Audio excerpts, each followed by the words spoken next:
બસ હવે ટૂંકમાં કે પેલું પ્રીમિયર બોડીગાર્ડ હા એટલે નવરાત્રી વાળું.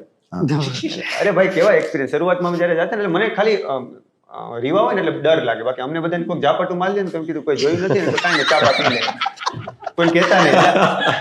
અમે આવી પરિસ્થિતિને આવી બધી મજામાં આવ્યા એટલે આપણે બહુ અપમાન ને આનો કઈ બહુ ભય નહીં. અત્યારે કોઈ પૂછે કેવું લાગે, કીધું એમાં કઈ બહુ ખબર નથી પડતી, બરોબર જ લાગે. અમને તો ખબર જ હતી. હા, અમને તો ખબર જ હતી. હાર હમણાં થઈ રહ્યો. એટલે આમની તમારી પેલી ડબ્બાવાળી હતી ને વાર્તા, ઘરે મમ્મીએ કીધું કે જરા પેલા દિવસે હા, આપણે ડબ્બો. હતા ત્યારે પ્રીમિયર ભાઈ તો બધા ઘરે ગઈ હતી કે જરા કે લોટનો ડબ્બો દળાવા દીધો. ડોમેસ્ટિક કામ.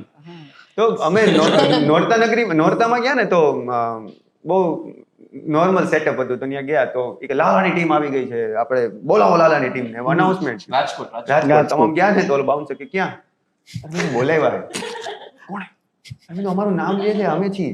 આમ જુઓ લાગતા તો નથી. ઓલા કીધું કે અમે ઓલી એન્કરે કીધું કે હા આ જા ગજબ. પછી અમે મહિલા જઈએ છીએ, અમારી પાછળ બાઉન્સર છે. કારણ કે શરૂઆતમાં આપણે એમ થાય કે બાઉન્સર એટલે આમ ફૂલ ને અમારા તો